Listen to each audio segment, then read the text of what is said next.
ছেলেকে সাথে নিয়ে ঈদ করা হলো না ফুলঝুরি বেগমের। ঝিনাইদহের মহেশপুরে তেলবাহী ট্রাকের ধাক্কায় ফুলঝুরি বেগম নামের এক ভ্যান যাত্রীর প্রাণ গেছে। এ ঘটনায় আহত হয়েছে তার ছেলে লাবলু।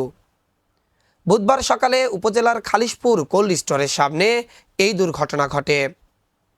স্থানীয়রা জানায়, উপজেলার নিমতলা গ্রামের ফকির আহমেদের স্ত্রী ফুলঝুরি বেগম সকালে ছেলে লাবলুকে নিয়ে ভ্যানে করে চিকিৎসকের কাছে যাচ্ছিলেন। পথে ঝিনাইদহ চুয়াডাঙ্গা মহাসড়কের ওই স্থানে পৌঁছালে বিপরীত দিক থেকে আসা একটি তেলবাহী ট্রাক ভ্যানটিকে ধাক্কা দেয়।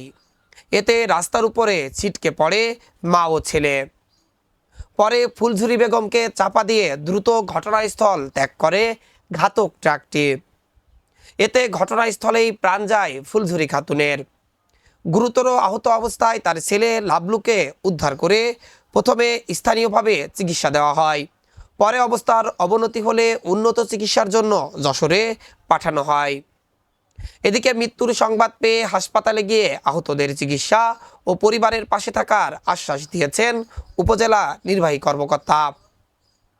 মহেশপুর থানার ভারপ্রাপ্ত কর্মকর্তা মেহেদি হাসান জানান, দুর্ঘটনার সঙ্গে জড়িত ট্রাকটি জব্দ করা হয়েছে, তবে চালক পলাতক রয়েছে, তাকে গ্রেপ্তারের অভিযান চলছে।